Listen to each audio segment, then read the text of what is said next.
Selamat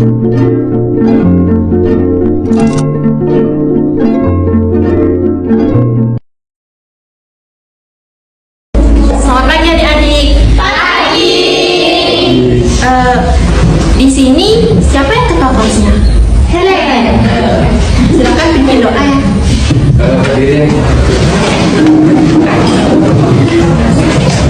Sebelum kita mulai kegiatan pada hari ini, alangkah baiknya kita berdoa dulu.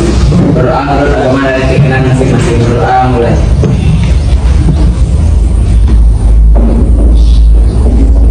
Berdoa selesai. Terima kasih.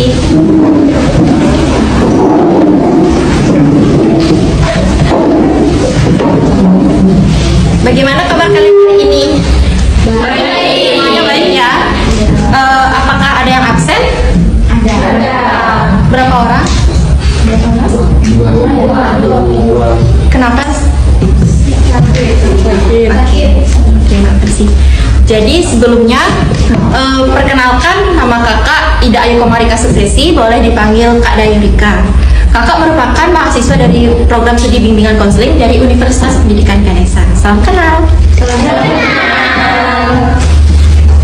Jadi di sini kakak akan melaksanakan layanan bimbingan klasikal. Jadi di sini diharapkan adik-adik dapat bekerja sama dengan kakak ya. Jadi waktu kegiatan kita itu adalah 20 menit. Di sini udah ada yang tahu belum apa itu bimbingan klasikal? Oke. Bimbingan klasikal itu adalah suatu layanan yang diberikan kepada sekelompok siswa dalam satu kelas seperti kita pada saat ini. Jadi di sini kita akan melaksanakan bimbingan klasikal dengan materi stres akademik. Di sini kalian ada yang merasa tertekan pada bagian akademiknya nggak?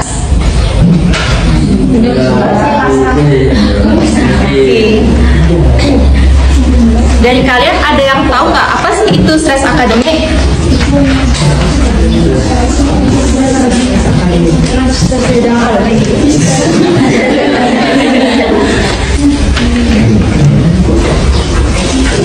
Jadi di sini kakak jelasin. Jadi stres akademik itu adalah perasaan tertekan yang dialami oleh siswa, baik secara fisik maupun emosional sebagai respon terhadap tujuan akademik yang tinggi, seperti beban tugas, ujian, dan ekspektasi dari diri sendiri maupun orang lain. Jadi stres akademik ini dapat mempengaruhi kinerja akademik, kesehatan mental, dan kesejahteraan secara keseluruhan. Jadi dari definisi yang sudah kakak paparkan tadi, dapat ditarik dua indikator, yaitu yang pertama tertekan secara fisik. Kakak jelaskan ya. Jadi tertekan secara fisik itu merupakan indikator yang merujuk pada gejala-gejala fisik yang muncul sebagai respon terhadap stres akademik yang dialami oleh siswa, seperti sakit kepala yang sering dapat mengganggu konsentrasi dan produktivitas. Sementara gangguan tidur dapat menyebabkan kelelahan yang berkepanjangan, mempengaruhi kinerja akademik siswa. Jadi gejala-gejala ini seringkali muncul sebagai akibat dari tekanan mental dan emosional yang diberikan dengan tuntutan akademik. Dapat dipahami? Jadi indikator yang kedua itu yaitu tertekan secara emosional, yang merujuk pada gejala atau tanda-tanda yang mencerminkan kondisi mental dan emosional siswa sebagai respon terhadap stres akademik. Jadi indikator ini mencakup berbagai aspek yang dapat mempengaruhi kesejahteraan psikologi siswa serta kemampuan mereka untuk berfungsi secara efektif dalam lingkungan akademik. Yang dimana gejala emosional yang dapat dialami oleh siswa yaitu seperti kecemasan, depresi, frustasi, dan perasaan cemas yang berlebihan. Gejala-gejala ini sering kali muncul sebagai akibat dari tekanan yang berkaitan dengan tuntutan akademik, seperti beban tugas, ujian, dan ekspektasi dari diri sendiri yang terlalu tinggi. Kemudian, gejala emosional yang muncul akibat stres akademik dapat berdampak negatif pada kesehatan mental secara keseluruhan. Misalnya, kecemasan yang berlebihan dapat mengganggu konsentrasi dan kinerja akademik. Sementara depresi dapat menyebabkan penurunan minat dalam kegiatan yang sebelumnya disukai. Apakah dapat dipahami? Kemudian di sini Kakak akan menampilkan contoh video dari indikator tersebut.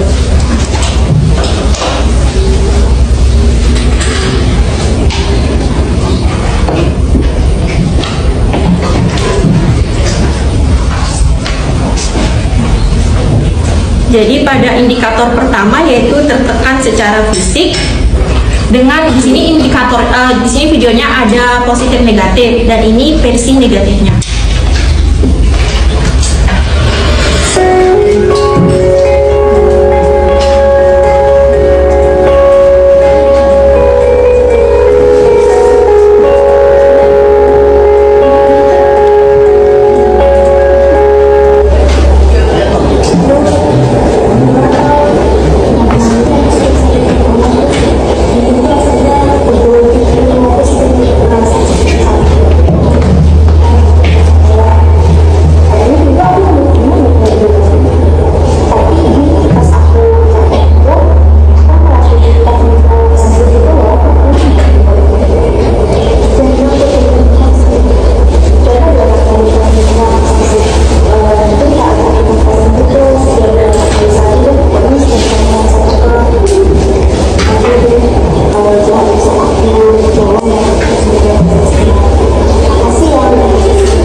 Jadi ini yang versi positifnya.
Bagian positifnya. Jadi sekarang untuk indikator kedua yaitu tertekan secara emosional.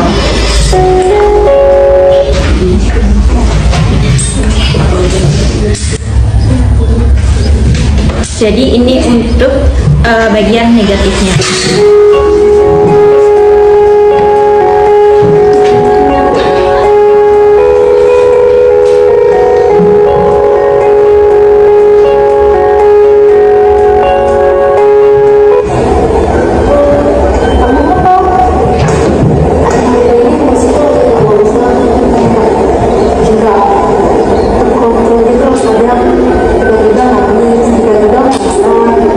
Terus pas lawan itu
adik-adik masih semangat?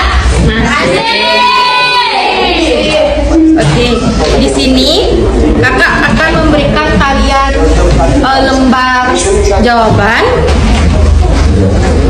terkait dengan materi yang sudah kakak paparkan tadi.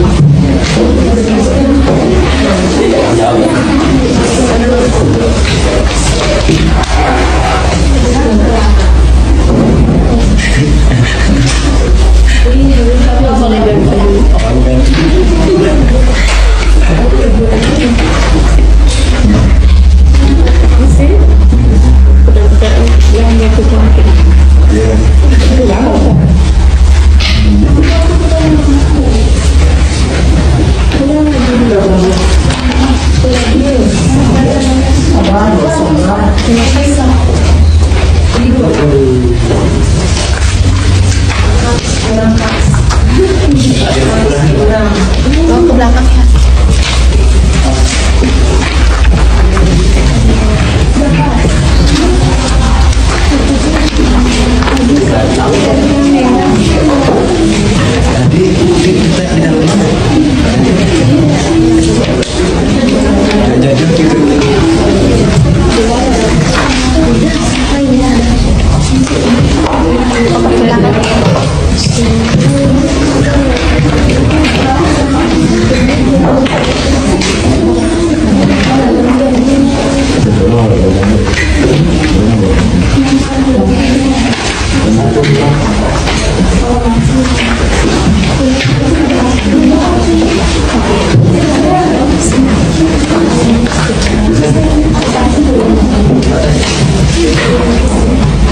Oke, sudah semuanya dapat ya. Jadi di sini kakak akan menjelaskan mengenai teknisi pengisiannya, yaitu yang pertama terdapat nama, absen, dan kelas. Kemudian petunjuk pengisiannya, bacalah dengan cermat setiap pertanyaan, jawablah pertanyaan-pertanyaan berikut secara jujur dan reflektif sesuai dengan keadaan kalian. Waktu pengerjaannya 3 menit, apakah cukup? Oke. Singkat saja nggak apa-apa kok.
Sudah selesai.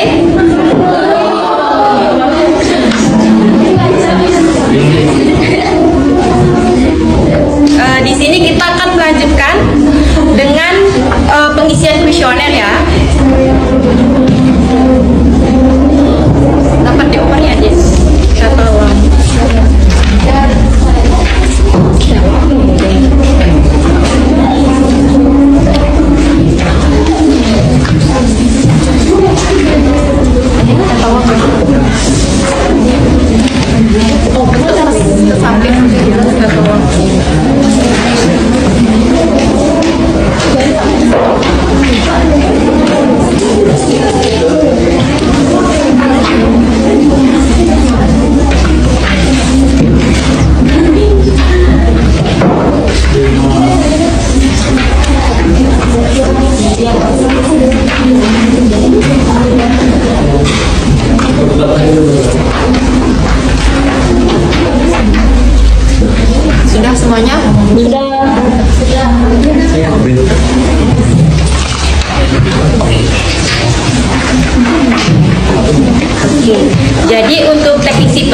kuesionernya, yaitu yang pertama ada identitas seperti nama, nomor absen kelas, kemudian petunjuk pengerjaan. Ini dikerjakan sesuai dengan kondisi kalian masing-masing ya. Kakak berikan waktu selama 3 menit.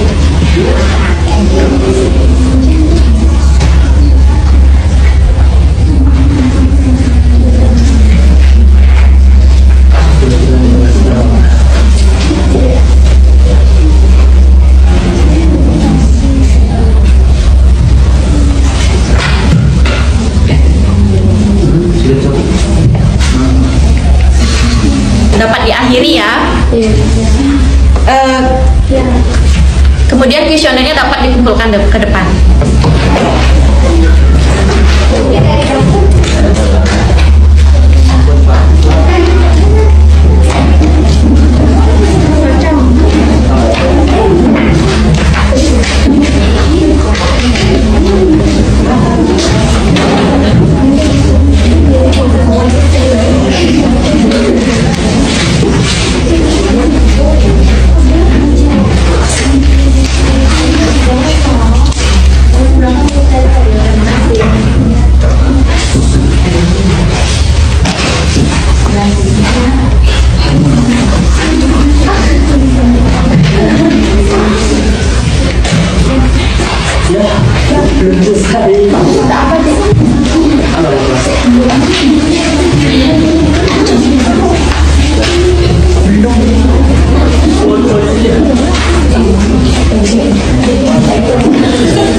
Terima kasih. Jadi dari hasil kuesioner ini kakak akan pilih secara acak sekitar 9 siswa untuk mengikuti bimbingan kelompok pada sesi selanjutnya. Terima kasih atas partisipasi kalian. Terima kasih.